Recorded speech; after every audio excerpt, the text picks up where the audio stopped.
simply unbelievable. How proud can one man be? You are, without a doubt, the cockiest human I've ever met!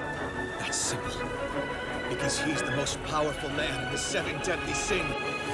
I'm also the one who stands at the pinnacle of all races. Before I kill you, I have to know. What was your name again?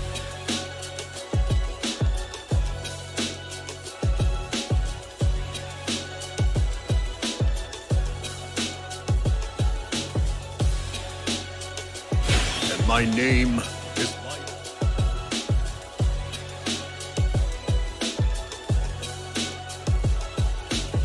What is good, beautiful people? I'm your host, Kinglionoflocs, and we're back. We're back, ladies and gentlemen. We're back at it. I missed you guys. This has been an interesting vacation. I'm gonna be honest with you guys. Saw the world, kind of, sort of. Did some things, kind of, sort of. Just mainly just focused on me for a little bit. But I'm not gonna lie to you guys. Me and Leroy, we missed this usness of just staring at you guys playing games. A couple things that we've done so far. As you see, Leroy, he got himself a full beard now, full beard. He got his bonnet cap on. As for me, I played some games. Been able to work out a little bit more. I'm working on trying to work out some more. So I'm going to try and incorporate working out with my already busy schedule of recording and working. But also, I played Forspoken. I don't know how I'm going to do that for you guys on the channel. Personally, I want to play, it'll probably be a stream game. It'll probably be a stream game only because the gameplay of it is really long and kind of competitive and kind of repetitive. I may just do the boss fights. I'm not entirely sure just yet. I have some reviews that I want to get done. Speaking of reviews, right? So I have been watching Atlanta, right? I've been watching Atlanta, and I tweeted this out that there is an episode in Atlanta. If you guys have not watched this new season of it on not HBO, on Hulu, I would advise you guys to watch it. But I digress. I'm watching the episode of Atlanta on Hulu while I'm doing my editing for my Twitch channel, which again, if you guys aren't subscribed to, please go check out my Twitch channel at twitch.tv/Kinglionoflocs. I'm going to try and get back into the groove of that, but I've been uploading some of my videos from my streams onto that channel. While I've been doing that, I was watching in the background Atlanta, and there was this episode called The Goof That Stood Out. And long story short, I was going to do a review on the Goofy movie from that episode. And so while I'm looking up, trying to get a little bit more information from it, like a little bit more information on the characters, Thomas Washington, I Googled first Black CEO because, it's Black History Month. And I figured it'd be a good way to do a review on it and make it a thing for my channel to do on Black History Month, to do Black movies. I do want to do that, and I might still do that for some movies. I have 2 movies that I want to do, so I may do that just to get into my reviewing bag again, because I have other movies that I've already done the review of. I just got to get churned out to you guys, but I digress. So as I was looking up information about Thomas Washington, I couldn't find anything. At all. And I was like, that's really weird. I saw the documentary about him, and I proceed to keep looking until I found out that there is no Thomas Washington. Thomas Washington never existed. So I was like, I got my ankles shattered. I wrote a whole script out for the review of Thomas Washington and the Goofy movie called The Blackest Movie Ever. And what shattered my ankles completely was the fact that in the movie, they painted out Goofy to be a Black character. And he is. Goofy is a Black character. Like, for those that don't know, there was a passage from the creator that made Goofy, and he described him as a nigga. Art Babbitt was a big name in Disney animation for a time. As an animator in the 30s and 40s, he racked up a lot of credits and enemies. But he was most well known for developing the character of Goofy. Now, Goofy, he was a dope. He was someone who wasn't aware how slow-witted he really was, and he thought long and hard before he did anything, and then he did it wrong. Babbitt's article, Analysis of the Goof. Art describes Goofy. He says, think of the goof as a composite of an everlasting optimist, a gullible good Samaritan, a half-wit, a shiftless, good-natured colored boy, and a hick. He is loose-jointed and gangly, but not rubbery. He can move fast if he has to, but would rather avoid overexertion. So he takes what seems the easiest way. He is a philosopher of the barbershop variety. No matter what happens, he accepts it finally as being for the best or at least amusing. I can show you that. I can show you that snippet from the video of the creator of Goofy and in the book he wrote of it about a goof. I'm gonna double check that, make sure that is correct. But if that is the case, then yeah, he was depicted as a nigga. And so there are memes of "Damn girl, you look like this," where there are goofy characters in urban attire and places, and they just cool like that. And so I'm watching this and putting two and two together about the Goofy movie and the character Thomas Washington, how he said that he created the Goofy movie. He created the Goofy movie as a swan song for his son, right? And I'm like, oh, this is bringing me to tears, because at the end of the movie, at the end of the episode, you find out that the artist, not the artist, but the CEO, he was the first black CEO. And like, come and think about it now, it was around in the 90s. So I could kind of see, no offense, I could kind of see why there was fiction in this movie, because they didn't really have a black CEO in the 90s. But they had me. I was like, okay, it's a black CEO. Goofy, he looks like Goofy. He looked like, if you saw him, and I guess that's what that's what Childish Gambino wanted to get, is like a character that embodied Goofy, and then have a son called Max. I was like, I'm working with it. I'm working with it, right? I'm working with it. And as I'm watching this movie, or this episode, I'm like, this is really empowering. He had things that he wanted to do for the Goofy movie. Like they had the music. Everyone loves the music. Eye to Eye, it's the Stand Up. All of those songs were bangers, and they're done by I don't remember the artist's name. Campbell. It's not Kevin Campbell, but like it starts with a T. Tisha Campbell, not Tisha Campbell, but I can't remember the man's name. But like, they were talking about how this guy, he wanted to make this movie he wanted to make the Goofy movie to show how it is to be a black person in America. And the headcanon they were working with, I was on so much copium. They were like, back in the 90s, you either had the insensitive version of gay people for how black people did it, or you would have the hyper masculine black people like the Nino Browns, and then you got Goofy, just a man trying to be there for his kid. And I was like, okay, I can see that.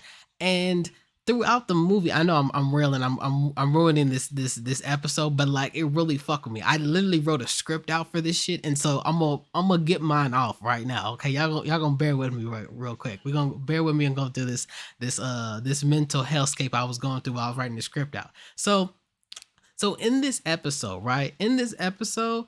It shows that Tom started to get mental illness. Like he was dealing with the stress of making this movie how he wanted it for his son Maxwell, that it was starting to get with him. It was starting to mess with him mentally.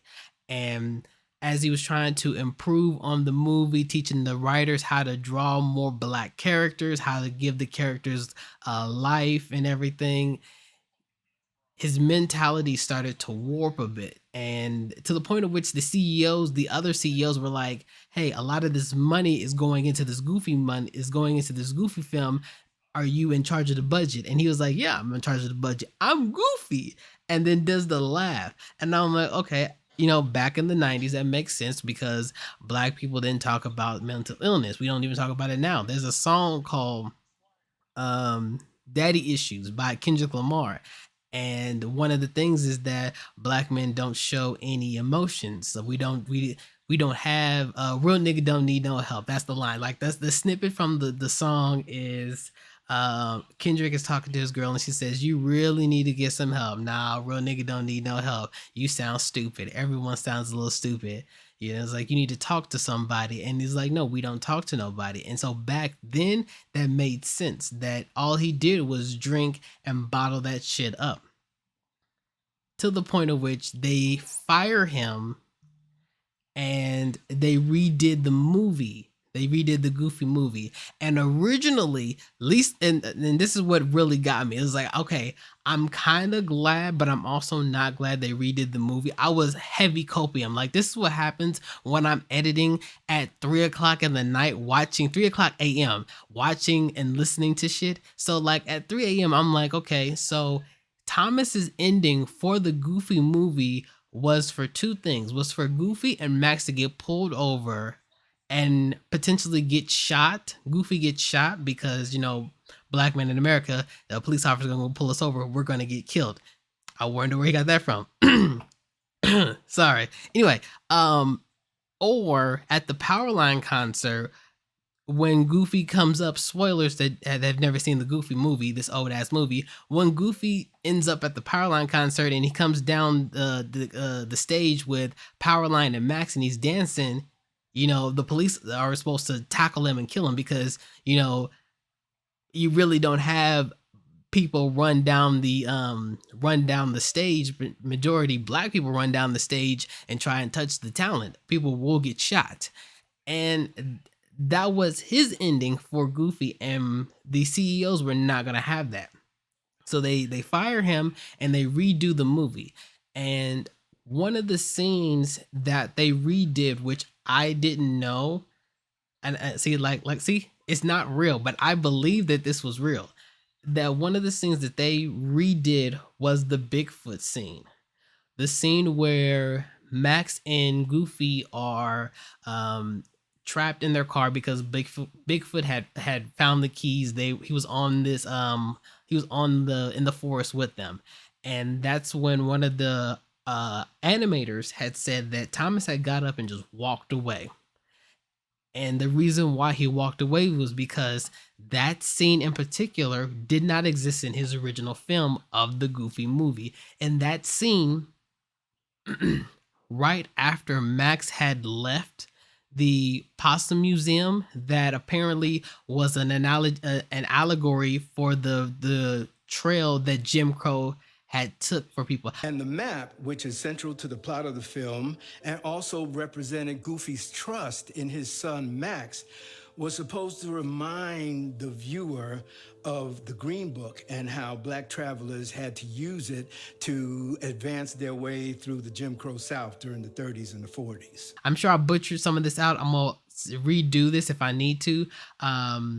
But it was an allegory for the trail that people took for the slaves and for Jim Crow. But yeah, right after the Possum Museum, Goofy and Max go to a thrift store and they see Huey P. Newton's throne room. And once they both sat on it, Max realizes what Goofy was trying to teach him. Because if you remember at the beginning of the Goofy movie, Goofy was told by the principal that his son could go to jail because he was dancing. He was like basically being a troublemaker, but Goofy took that as my son could be in danger. My son could get the electric chair. He could be killed out in these streets. I was like, okay, I can see that. They mentioned that Black people back in the day, back in the 90s, couldn't be cool or couldn't be worth anything to society unless we were shucking and jiving or dancing and shit. which is why like, or playing basketball, which is why like he was dancing, doing the moonwalking and dunking basketballs, and then the whole crowd was hyping up for him. And I was like, okay, I can see that. That made sense. That yeah, the Goofy and like Max was kind of like the nerd until he did this stunt, if you will, and then he was the cool kid. Everyone liked him. Again, I'm sorry, I'm throwing. We completely derailed from my original statement, but like, stay with me now. I got to explain why my ankles were broken by this.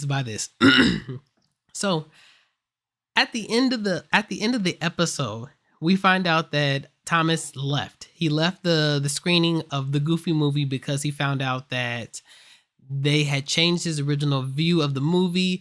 They destroyed they fired him. They changed the ending of the movie. He just didn't want anything a part of it because this was not the Goofy movie that he had envisioned for himself and for his son. Sadly, the nigga dies. And I say the nigga dies this time because I was more heartbroken when I thought this was a real person, because they said that he got in his car and he drove away and they found his car, not his body, but they found his car at the bottom of the ocean, at the bottom of the lake that him and Maxwell used to fish in. The whole movie of the Goofy movie was an allegory of him and Maxwell going fishing. That was the whole point. Him and Maxwell went fishing, so he wanted Goofy and Max to go fishing. So to find out that they found his car in the same lake that the movie was based off of fucked with me to my core. I was like, this is fucked up. This had ruined how I viewed the Goofy movie, because now I see it as already Disney on some fuck shit. I'm gonna be honest with y'all. I love Disney movies and I love the Disneyland and the Disney World, but Disney be on some fuck shit. And so to think that not only did y'all fire this man, y'all destroy his work. Don't get me wrong. I don't want to see Goofy get shot. And so I'm kind of glad y'all didn't get Goofy to get shot. But if the Bigfoot scene was supposed to be a Huey P. Newton scene, just let it be Huey P. Newton scene. Let that rock. But no, they did the Bigfoot scene and had Bigfoot in the background dancing and shit while like Max and Goofy are having an actual moment. It threw the whole movie off for me now that I saw it in that light. Anyway, they don't find Thomas's body, and Maxwell is talking. The camera's on Maxwell, and he says, they never found my dad's body, and we don't know what happened. They know it was not an accident because Thomas was talking about how some shit was going to happen. If something was to happen with me or happen to me, you can always have Maxwell watch the Goofy movie as a way to remember me. So at the end of this film, I'm in tears. At the end of this episode, I'm in tears because I'm like, this movie was a good movie. I liked the Goofy movie at the time. I still do. But I liked it thinking that I liked it more. I appreciated it more knowing that there was a man behind this that wanted to make it something bigger for us. And then to come to find out that was a lie, my fucking ankles shattered. Donald Glover, you fucking broke my fucking ankles. Childish Gambino, like we got beef now, fam, because I wrote a whole fucking script. I was going to review the Blackest movie in Disney, talking about how the Blackest movie was the Goofy movie. And then what happened to Thomas Washington, to find out this man does not exist, threw me the fuck off. I was so upset. I really was. I really was pissed. But yeah. I say all that to say that, fuck Atlanta. I'm really pissed. It was a good fucking episode, and it was a good fucking movie. The Goofy movie. I really appreciate the Goofy movie even more now because of the fact that even though that doesn't exist, even though that this character doesn't exist and this tale of the Goofy movie does not exist, I enjoy that movie so much more of the undertone of it, the imaginary undertone of it. I don't even know what I'm gonna do with this episode. This video ran off the tracks that I was supposed to do with it. I might end up still posting this because of the fact that I was able to get some of my take as to the Goofy movie off. Let me know what you guys think. Watch Atlanta season 6 and watch the goof that stood out. Let me know if you guys, would you have believed that Thomas Washington was the first black CEO, 2, had a hand in making the Goofy movie, and 3, how would you have felt about his rendition of the Goofy movie? Would you had liked it in his way of it, or would you had wished that it continued to be the original way? Of course, we don't want Goofy to die. I don't agree with that. But if they had took out honestly, I would say that the weakest part of the Goofy movie for me was always the Bigfoot scene. I never really understood why they added that scene into the movie, and with the exception of Goofy and Max being stuck in the car and realizing that they still love each other, or that the father-son dynamic, I could have believed that they took that part out and replaced it with something else. Now, I don't think it's something like the Huey P. Newton throne scene at a thrift store, but I do think that there could have been a better scene for that part of the Goofy movie. Let me know what you guys think. I've been your host, Kinglionoflocs, and we're gonna redo this welcome back video. So I'll see you guys in a bit. Peace, guys.